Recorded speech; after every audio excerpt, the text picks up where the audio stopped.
మీ అందరికీ నా వందనాలు.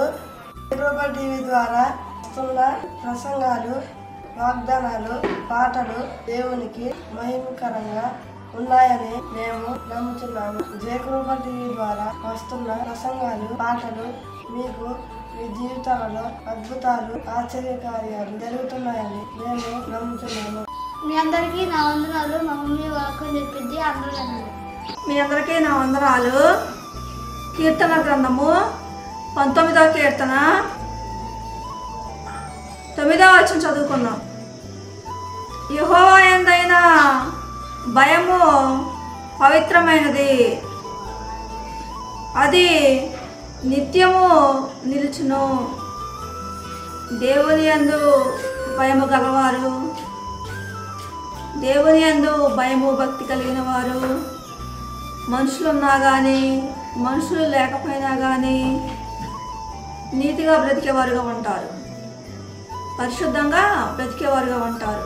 దేవుని భయం ఉన్నవారు, దేవుని యందు భయము భక్తి కలిగి జీవించేవారైతే మనుషులు ఉన్నా కానీ మనుషులు లేకపోయినా కానీ ఒంటరిగా ఉన్నా కానీ పరిశుద్ధంగా జీవించేవారుగా ఉంటారు, పవిత్రంగా జీవించేవారుగా ఉంటారు. దేవుని భయం లేనివారు, దేవుని యందు భయము భక్తి లేని వారైతే మనుషులకి భయపడి మనుషులు ఎదుట పాపం చేయకుండా ఉండేవారుగా ఉంటారు. మనుషులు పోయిన తర్వాత అనేక రకమైన పాపాలు చేసేవారుగా ఉంటారు.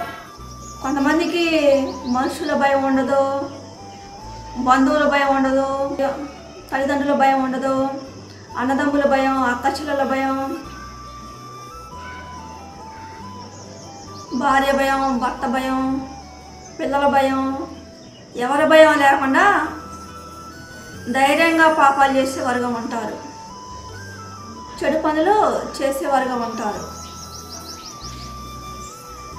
అలాంటి వారు మనుషులు ఎదుట భయపడినట్టు నటిస్తారు కానీ మనుషులు తెలియకుండా, మనుషులు వెళ్ళిన తర్వాత మనుషులు తెలియకుండా చాటుగా పాపాలు చేసేవారుగా ఉంటారు. వారికి దేవుని భయం లేదు అని అర్థం. దేవుని యందు భయము భక్తి కలిగి జీవించట్లేదు అని అర్థం. దేవుని యందు భయము భక్తి కలిగి జీవించేవారు మనుషులు ఎదుట నీతిగా నడుచుకునేవారుగా ఉంటారు. మనుషులు ఉన్నా మనుషులు లేకపోయినా కానీ నీతిగా బ్రతికేవారుగా ఉంటారు, పరిశుద్ధంగా బ్రతికేవారుగా ఉంటారు. దేవుడు చూస్తూ ఉండో పలానా పాపం చేస్తే దేవుడు నుండి నాకు శిక్ష వచ్చిద్దేమో అని భయపడి దేవుని కొరకు నీతిగా బ్రతికేవారుగా ఉంటారు, దేవుని కొరకు పరిశుద్ధంగా బ్రతికేవారుగా ఉంటారు.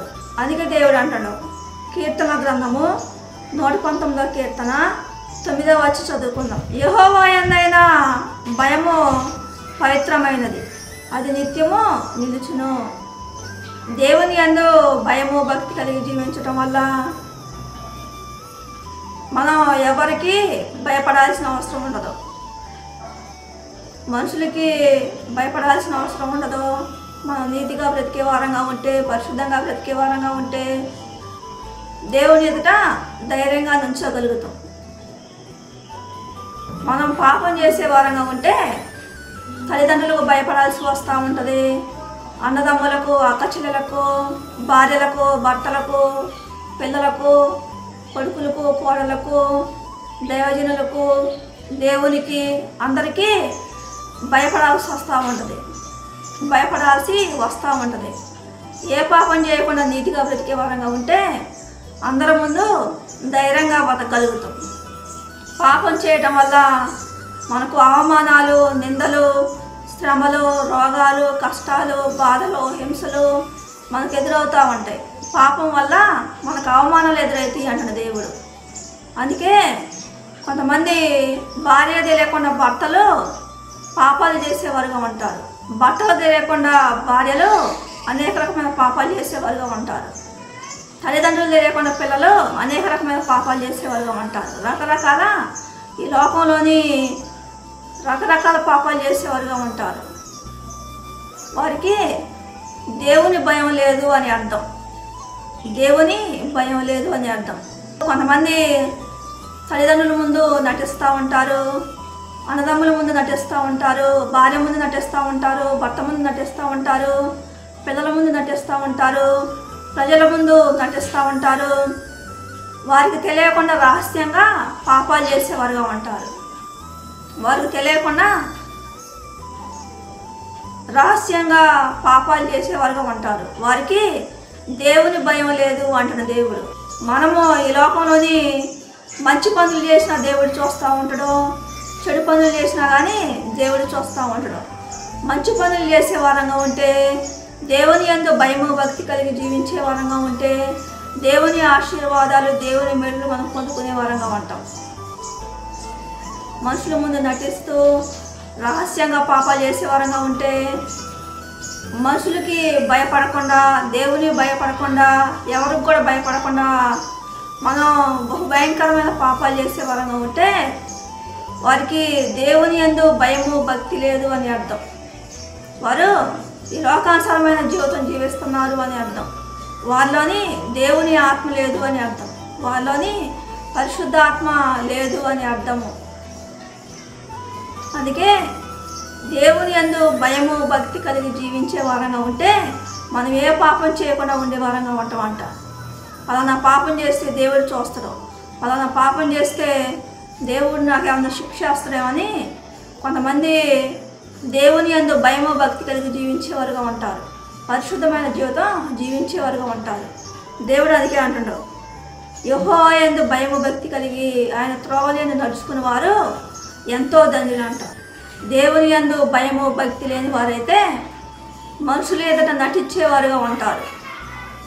అన్నదమ్ములు ఎదుట, అక్క చెల్లెలు ఎదుట, తల్లిదండ్రులు ఎదుట, బంధువులు, స్నేహితులు, పొరుగు వారి ఎదుట, భార్య ఎదుట, భర్త ఎదుట నటించేవారుగా ఉంటారు. కొంతమంది నటించేవారుగా ఉంటారు, రహస్యంగా పాపాలు చేసేవారుగా ఉంటారు. కొంతమంది తల్లిదండ్రులు భయం ఉండదు, అన్నదమ్ముల భయం ఉండదు, అక్క చెల్లెల భయం ఉండదు, భార్య భయం ఉండదు, భర్త భయం ఉండదు, దైవజనుల భయం ఉండదు, దేవుని భయం ఉండదు. ఎవరి భయం లేకుండా ధైర్యంగా పాపాలు చేసేవారుగా ఉంటారు. ధైర్యంగా విచ్చలవిడిగా తిరిగేవారుగా ఉంటారు. దేవుడు అందుకే అంటాడు, దేవుని యందు భయము భక్తి కలిగి జీవించేవారు ఎంతో ధన్యులు అంట. ఆయన అందుకే దేవుడు 128వ కీర్తన 1వ వచనం చదువుకుందాం. యెహోవా యందు భయభక్తులు కలిగి ఆయన త్రోవల యందు నడుచుకున్న వారందరూ ధన్యులు. ఏంటంట, దేవుని యందు భయము భక్తి కలిగి ఎవరైతే జీవిస్తారో, దేవుడు పలానా పాపం చేస్తే చూస్తారో అని ఎవరైతే భయము భక్తి కలిగి పరిశుద్ధమైన జీవితం జీవిస్తారో వారు ధన్యులు అంటాడు దేవుడు. కొంతమందిని ఎవరినైనా నువ్వు పలానా పాపం చేస్తున్నావు అని ఎవరినైనా గద్దించినప్పుడు వారు ధైర్యంగా నువ్వు నాకు చెప్పేది ఏందని ధైర్యంగా విచ్చలవిడిగా తిరిగేవారుగా ఉంటారు. విచ్చలవిడిగా పాపాలు చేసేవారుగా ఉంటారు. వారికి దేవుని భయం లేదు అని అర్థం. వారిని భక్తిహీనులు అంటాడు దేవుడు. అందుకే దేవుడు అంటాడు 136వ కీర్తన 1వ వచనం చదువుకుందాం. భక్తిహీనుల హృదయంలో అతిక్రమము దేవోక్తి వలె పలుకుచున్నది. వాని దృష్టి ఎదుట దేవుని భయము బొత్తిగా లేదు. వారి దోషము బయలుపడి అసహ్యముగా కనబడి వరకు అది వాని దృష్టి ఎదుట వాని ముఖస్థుతి చేయుచున్నది. వాని నోటి మాటలు పాపమునకు కపటమునకు ఆస్పదములు. బుద్ధి కలిగి ప్రవర్తింపను మేలు చేయును వాడు మానివేసి ఉన్నాడు. వాడు మంచము మీదే పాప యోచించుకొనును. వాడు కాని నడతలు నడుచువాడు. చెడుతనము వానికి అసహ్యం కాదు. ఏంటంట, భక్తిహీనులకి చెడుతనం చేయటం వారికి అసహ్యాన్ని పుట్టించదంట. కొంతమంది పాపం చేయటం వల్ల కొంతమంది ఏమనుకుంటా ఉంటారు, అమ్మ పలానా పాపం చేసినని వారిని అన్నీ అసహించుకునేవారుగా ఉంటారు. అసహించుకొని పాపాన్ని మానేసుకునేవారుగా ఉంటారు, పరిశుద్ధంగా బ్రతికేవారుగా ఉంటారు. కొంతమంది భక్తిహీనులకి ఎవరి భయం లేకుండా రహస్యంగా పాపాలు చేసేవారుగా ఉంటారు, ధైర్యంగా పాపాలు చేసేవారుగా ఉంటారు మనుషులు ఎదుట. వారికి దేవుని భయం బొత్తిగా లేదంట. తలంపుల్లో పాపం చేసేవారుగా ఉంటారంట, ఆలోచనలోని, చూపుల్లోని, మాటల్లోని విస్తారంగా పాపం చేసేవారుగా ఉంటారంట, క్రియల్లో కూడా విస్తారంగా పాపం చేసేవారుగా ఉంటారంట. వారికి దేవుని భయం లేదు అని అర్థం. వారిని భక్తిహీనులు అంటున్న దేవుడు. అందుకే దేవుడు అంటున్నాడు, కీర్తన గ్రంథము 36వ కీర్తన 4వ వచనం చదువుకుందాం. వాడు మంచం మీదనే పాప యోచనను యోచించును. వాడు కాని నటలు నడుచువాడు. చెడుతనము వారికి అసహ్యం కాదు. ఏంటంట, వారు చేసే చెడు పనులు వారికి అసహ్యాన్ని పుట్టించవంట. కొంతమందికి మనుషులు ఎదుట ధైర్యంగా, మనుషుల భయం లేకుండా, ఎవరి భయం లేకుండా పాపాలు చేసే వారికి, మనుషులు ఎదుట నటిస్తూ చాటుగా భయంకరమైన పాపాలు చేసేవారికి, వారు చేసే చెడు పనులు వారికే అసహ్యాన్ని పుట్టించమంట. కొంతమందికి ఏమో మనుషులు చూస్తారని భయం కలిగి చెడు పనులు మానేసుకునేవారుగా ఉంటారు. దేవుడు చూస్తున్నాడు అని కొంతమంది భయము భక్తి కలిగి జీవించేవారుగా ఉంటారు. కొంతమందికి దేవుని భయం, మనుషుల భయం, ఎవరి భయం లేకుండా విచ్చలవిడిగా పాపాలు చేసేవారుగా ఉంటారు. దేవుడు అంటాడు, అలా ప్రవర్తించే వారంగా ఉంటే దేవుని ఆశీర్వాదాలు, దేవుని మేలులు మనం కోల్పోయే వారంగా ఉంటాం. దేవుని ఆశీర్వాదాలు, దేవుని మేలులు మనం కోల్పోయే వారంగా ఉంటాం. మన ఆత్మీయ జీవితాన్ని మనమే పాడు చేసుకునే వారంగా ఉంటున్నాము అని అర్థం. అందుకే దేవుని యందు ఎవరైతే భయము భక్తి కలిగి జీవించేవారుగా ఉంటారో వారు ధన్యులు అంటున్న దేవుడు. 119వ కీర్తన 1వ వచనం చదువుకుందాం. యెహోవా ధర్మశాస్త్రం అనుసరించి నిర్దోషముగా నడుచుకునేవారు ధన్యులు. దేవుడు ఎక్కడ ఏమంటున్నాడో, నిర్దోషంగా నడుచుకునేవారు ధన్యులు అంటున్న దేవుడు. పరిశుద్ధంగా బ్రతికేవారు ధన్యులు అంటున్న దేవుడు. వారికి, పరిశుద్ధంగా బ్రతికే వారికి, పవిత్రంగా బ్రతికే వారికి, వారికి దేవుని భయము ఉందని అర్థం. దేవుని భయం లేకుండా, మనుషుల భయం లేకుండా, ఎవరి భయం లేకుండా విచ్చలవిడిగా పాపాలు చేసే వారంగా ఉంటే వారికి దేవుని భయం లేదు అని అర్థం. వారు చేసే చెడు పనులు కూడా వారికి అసహ్యాన్ని పుట్టించకుండా వారు చెడు పనులు చేస్తూనే ఉంటారు, చెడు కార్యాలు చేస్తూనే ఉంటారు. వారికి దేవుని భయము లేదు అని అర్థం. అందుకే దేవుని యందు భయము భక్తి కలిగి జీవించేవారు నిర్దోషంగా నడుచుకునేవారుగా ఉంటారు. ఒంటరిగా ఉన్నా కానీ, మనుషులు ఎదుటైనా కానీ నిర్దోషంగా నడుచుకునేవారుగా ఉంటారు అంటాడు దేవుడు. దేవుడి కొద్ది మాటలు దీవించిన